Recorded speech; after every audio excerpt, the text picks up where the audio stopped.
Assalamu alaikum warahmatullah. Dear students, this is for class 8th and the subject is history. As we know, we have in the previous lecture we started a new chapter, that's ruling the countryside. वो chapter number 3 हमारा, उसका आज हम पढ़ेंगे lecture number 2 chapter number 3 का ruling the countryside. और इसमें पिछला टॉपिक जो हमारा था द कंपनी बिकम्स द दीवान, तो इसको हम आज कंटिन्यू करेंगे। इस चैप्टर में हमने क्या पढ़ा कि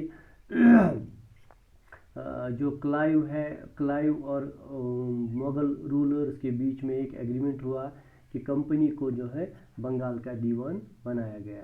अब इससे उनको एक राइट मिल गया, कंपनी को, ईस्ट इंडिया कंपनी ऑफिशियल्स को बंगाल में लैंड के जो वो है रेवेन्यू कलेक्टर्स वगैरह, ये इनको राइट मिल गया, लैंड सेटलमेंट्स का राइट मिल गया, ये सब इनको मिल गया। तो इससे ये फ़ायदा उनको हुआ कि वो रेवेन्यू कलेक्ट कर सके थे और बाहर से उनको ये क्या नाम इनका, ब्रिटेन से उनको गोल्ड वगैरह लाने की अब ज़रूरत नहीं पड़ी। वो अब यहीं से चीज़ें खरीदते, यहीं का पैसा, यहीं का रेवेन्यू लेके यहाँ से परचेज़ करते थे चीज़ें और फिर एक्सपोर्ट करते थे अपने ब्रिटेन वगैरह या यूरोप वगैरह। तो आज हम इसी चैप्टर को आगे देखते हैं क्या है। तो नेक्स्ट जो हमारा देखते हैं the need to improve agriculture.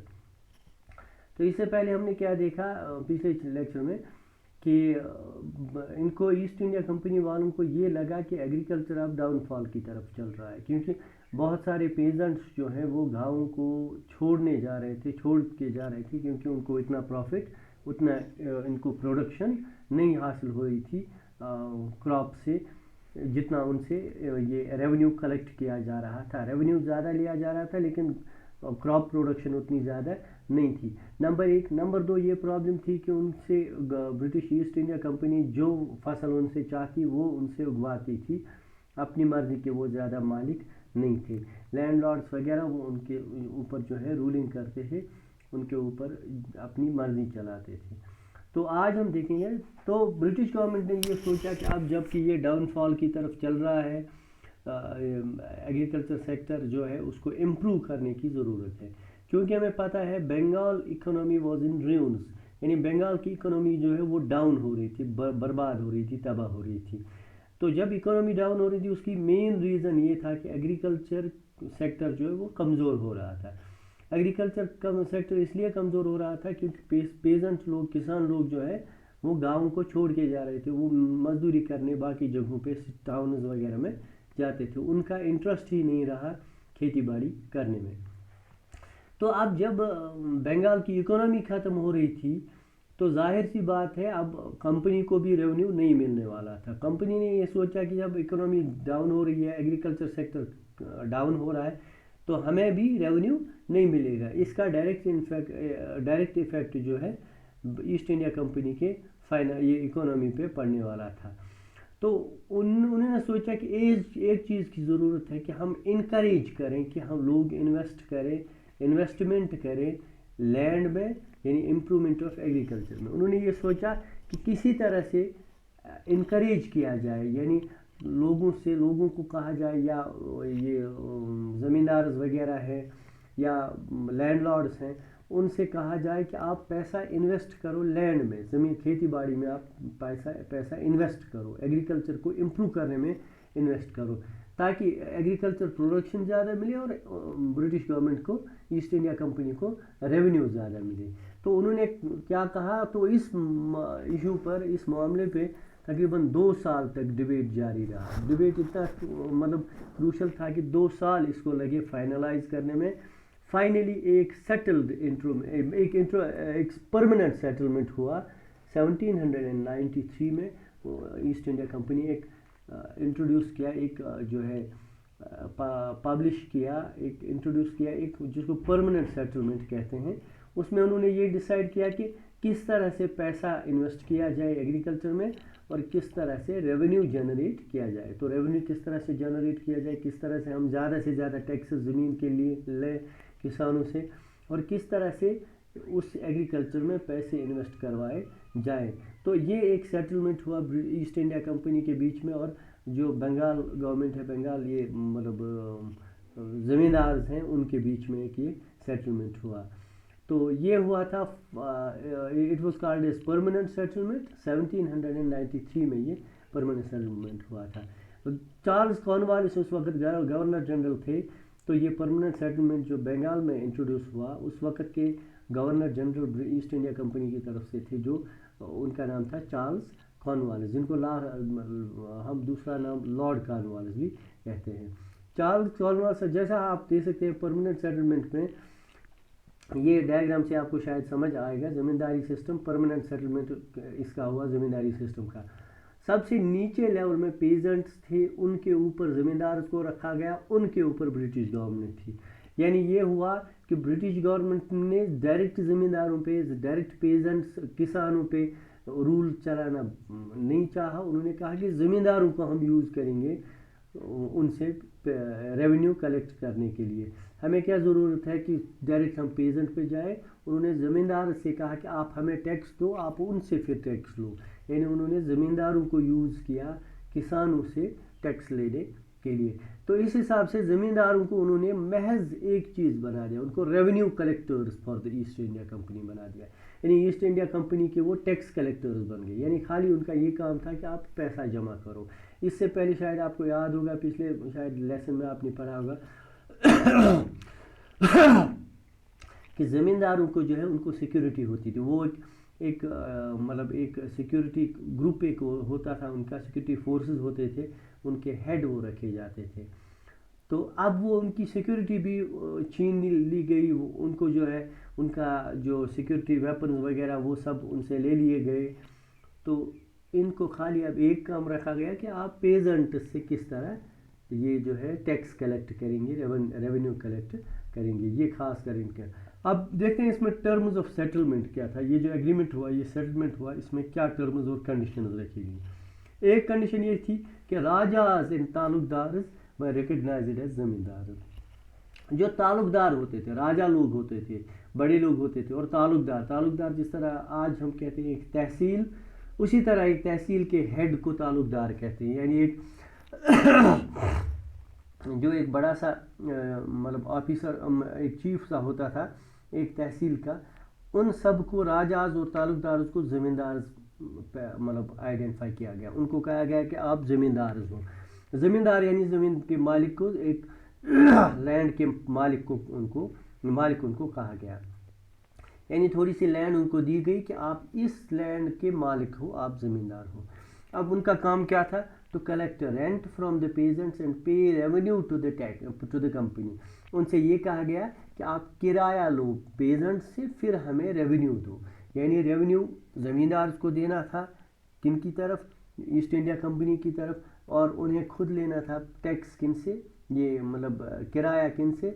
Pageant से। अब ये मतलब शेड्यूल बन गया, सिस्टम ऐसे बन गया कि पेजेंट लोग ज़मींदारी कर खेती बाड़ी करते, वो ज़मींदारों की खेती लेते, उस पर ज़मीन लेते, उस पर खेती बाड़ी करते, उसके बदले में वो रेंट दे देते, किराया दे देते थे ज़मींदारों को, और ज़मींदार उसी ज़मीन का रेंट देते थे, उसी ज़मीन का रेवेन्यू देते थे ईस्ट इंडिया कंपनी को। इससे ये फ़ायदा हुआ कि ईस्ट इंडिया कंपनी को ज़मींदार से ही कांटेक्ट करना पड़ा, पेजेंट से उनकी कोई मतलब लेन देन, उनको कोई लेन देन नहीं रहा। अब एक चीज़ और थी, the amount was fixed and not to be increased in future years. तो ये जो अमाउंट ऑफ रेवेन्यू था ये फिक्स किया गया। ये ऐसे नहीं था कि इससे आज इतना है, अगले साल इससे ज़्यादा लेंगे, उसके अगले साल उससे ज़्यादा लेंगे, ऐसा नहीं किया गया। अमाउंट रेवेन्यू एक ही बार फिक्स किया गया, न उससे बढ़ेगा न कम होगा, और अगले सालों में ये नहीं बढ़ाया जाएगा। ये ईस्ट इंडिया कंपनी ने ये रूल बनाया कि अमाउंट जो है एक ही बार में फिक्स्ड रहेगा। तो इसके लिए इससे ये फ़ायदा होगा कि ताकि रेगुलर फ्लो ऑफ रेवेन्यू हो, ईस्ट इंडिया कंपनी को कंटिन्यू पैसा चलता रहे, उनको फाइनेंस चलता रहे, उनको रेवेन्यू चलता रहे। और दूसरा इससे ये होगा कि इनकरेजमेंट ऑफ ज़मींदार होगा, ज़मींदारों को जब इन्वेस्टमेंट करना पर वो इनकरेज हो जाएंगे, वो लैंड इम्प्रूवमेंट में इन्वेस्ट करेंगे। वो सोचेंगे कि नहीं, हमें चाहे कम पैदावार हो या ज़्यादा पैदावार हो, रेवेन्यू हमें वही देनी है, तो वो ज़्यादा इंटरेस्ट लेंगे इसमें पैसा इन्वेस्ट करने में, इसलिए उन्होंने ये फिक्स्ड ये पेमेंट वगैरह रख दी ताकि ज़मींदार लोगों को हौसला अफजाई की जाए, वो ज़्यादा से ज़्यादा पैसा इन्वेस्ट करें लैंड इम्प्रूवमेंट में। अब चूँकि लैंड रेवेन्यू नहीं इंक्रीज़ होना था, रेवेन्यू एक ही बार में फिक्स हो गया, इससे ये नुकसान हो गया कि ज़मींदारों को बेनिफिट होने लगा, ज़मींदारों को फ़ायदा होने लगा, क्योंकि ज़मींदार जितना पैदावार ज़्यादा किसान ज़्यादा पैदावार करते, ज़मींदारों को उतना ज़्यादा रेंट मिलता। यानी इससे ये फ़ायदा हुआ कि ज़मींदारों को रेंट ज़्यादा मिलने लगा, मगर प्रोडक्शन ऑफ लैंड जितनी ज़्यादा बढ़ेगी उतना ज़मींदारों को फ़ायदा होगा। यानी लैंड प्रोडक्शन ज़्यादा बढ़ेगी, ज़मींदारों को भी फ़ायदा होगा, कंपनी को ज़्यादा फ़ायदा उससे नहीं होने वाला था। अब प्रॉब्लम ये हो गई, कुछ प्रॉब्लम्स देखते हैं क्या हो गए इस परमानेंट सेटलमेंट में से, क्या प्रॉब्लम्स हो रही थी, कुछ प्रॉब्लम्स जो होने वाली थी या हो गई उससे। एक प्रॉब्लम ये थी कंपनी ऑफिशियल्स, हाँ एक प्रॉब्लम ये हो गई कि कंपनी ऑफिशियल्स को एक बात समझ में आ गई कि लैंड इम्प्रूवमेंट में ज़मींदार पैसा इन्वेस्ट नहीं कर रहे थे, उन्होंने पैसा इन्वेस्ट करने में उन्होंने कोई ख़ास दिलचस्पी नहीं दिखाई। यानी ज़मींदार लोग जो हैं वो ज़मींदारी करवाते, खेती बाड़ी करवाते उनसे, पेजेंट से, मगर उसमें पैसा ज़्यादा इन्वेस्ट नहीं करते। यानी उसमें मैन्योरिंग या मशीनरी, ज़मीन की खेती बाड़ी वगैरह, उसमें जो इरिगेशन वगैरह में खाद वगैरह देने में जो पैसा उनको इन्वेस्ट करना था उन्होंने नहीं किया, इससे जो है प्रोडक्शन भी थोड़ी कम हो गई। दूसरी चीज़, द रेवेन्यू इतना ज़्यादा रखा गया था कि बहुत से ज़मींदार उसको पे करने के लिए तैयार नहीं थे, यानी वो उसको पे नहीं कर सकते थे। यानी बहुत ज़्यादा रेवेन्यू रखा गया, ज़मींदार लोग जो है उसको पे करने से कासिर रहे, यानी वो नहीं कर पाते थे, इतना ज़्यादा रखा गया। अब एक और शेड्यूल ये रखा गया कि जो नहीं पे करेगा, जो ज़मींदार अपनी रेवेन्यू नहीं पे करेगा, उसको अपनी ज़मींदारी से हाथ धोना पड़ेगा। यानी ज़मींदारी ये होती है कि एक एरिया लैंड का सिलेक्ट किया, कहीं पे बहुत बड़ा सा एक खेत लिया, उसको किसी आदमी को दे दिया गया, उसको ज़मींदार कहा गया, कोई राजा था, कोई ताल्लुकदार था, उसको उस एरिया की पूरी लैंड दे दी गई और कहा गया कि नहीं, ये ज़मींदारी आपकी है, ये पूरी लैंड आपकी है, इस तरह से उसको ज़मींदार बनाया गया। लेकिन जब वो रेवेन्यू नहीं पे कर पाता था तो उसमें ये रूल बना दिया गया कि जो रेवेन्यू नहीं पे करेगा उससे ज़मींदारी छीन ली जाएगी, उसकी ज़मींदारी वापस ली जाएगी, या सिंपल वर्ड्स में हम कहें कि उससे ज़मीन के हक लिए जाएंगे वापस, यानी उसको ज़मीन नहीं मिलेगी। तो बहुत से ऐसे ज़मींदारों को प्रॉब्लम हो गई। इस तरह से बहुत से ज़मींदार ऐसे थे जिनकी ज़मीन ऑक्शन में, यानी नीलाम कर दी गई, उनकी ज़मींदारी छीन ली गई, उनकी ज़मीन का नीलाम हुआ, यानी नीलामी हुई उनकी ज़मींदारी की। जब उन्होंने टैक्सेस नहीं, रेवेन्यू नहीं पे किए तो उनकी ज़मींदारी का नीलाम हुआ, दूसरे लोगों को दे दिया गया। तो कई डिकेड्स तक, यानी first decade of 19th century, यानी 19वीं सदी की फर्स्ट डिकेड जो थी, यानी 1800 से 1809 तक, इस बीच में थोड़ी सी सिचुएशन चेंज हो गई, यानी एग्रीकल्चर प्रोडक्शन में तब्दीली आई, थोड़ा सिचुएशन बदल गई। क्या बदल गई? नंबर एक, मार्केट प्राइसेस रोज, यानी मार्केट के जो दाम थे वो बढ़ गए और कल्टीवेशन एक्सपेंडेड। यानी ऑब्वियस बात है, सीधी सी बात है, जब मार्केट प्राइसेस बढ़ गए, मार्केट में एग्रीकल्चरल प्रोडक्ट्स के दाम बढ़ गए, उसमें इनकम बढ़ गई, जाहिर सी बात है कल्टीवेशन भी एक्सपेंड हो गई, यानी लोगों ने खेती बाड़ी में ज़्यादा इंटरेस्ट लेनी शुरू की। अब ज़मीन की काश्त थोड़ी बढ़ा दी गई, जहाँ पे नहीं होती थी वहाँ भी अब काश्त शुरू हो गई।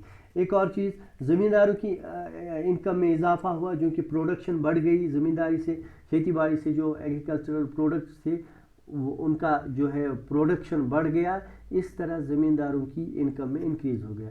मगर मसला ये था, कंपनी को कोई फ़ायदा इससे नहीं हुआ था, क्योंकि जो रेवेन्यू था वो फिक्स्ड था, वो उनको बढ़ाना अकॉर्डिंग टू द सेटलमेंट वो उसको बढ़ा नहीं सकते थे। इससे ये हुआ कि कंपनी को कोई फ़ायदा नहीं हुआ, ईस्ट इंडिया कंपनी को, उनको कोई फ़ायदा नहीं हुआ, लेकिन ये जो ज़मींदार लोग हैं उनकी इनकम में इंक्रीज़ हो गई। दूसरी ये चीज़, फिर भी ज़मींदार लोग उस में इंटरेस्ट नहीं दिखा रहे थे लैंड इम्प्रूवमेंट में, यानी वो फिर भी इसमें कोई दिलचस्पी नहीं रखते थे, क्योंकि उनके पास दूसरे साधन थे, दूसरे ज़रिए हो रहे थे कमाई के, तो उन्होंने कोई इंटरेस्ट ही नहीं दिखाई लैंड इम्प्रूवमेंट में। उन्होंने कहा कि हमें कोई दिलचस्पी ही नहीं है लैंड इम्प्रूवमेंट में इन्वेस्ट करने के लिए। कुछ ऐसे लोग भी थे ज़मींदार बेचारे जिन्होंने, अब तो फ़ायदा ठीक था, अब हो रहा था फ़ायदा, प्रोडक्शन ठीक हो रही थी, इनकम ज़्यादा बढ़ रही थी, मगर जिन लोगों ने इससे पिछले सालों में, इनसे पहले सालों में, यानी अर्ली ईयर्स ऑफ सेटलमेंट में अपनी ज़मीनें खो दी थी, तो उनका भी मसला हुआ था। तो वो बेचारे क्या करते थे, इससे भी थोड़ा सा ये सेटलमेंट में प्रॉब्लम हो गई, सेटलमेंट को एक मसला इससे भी खड़ा हो गया।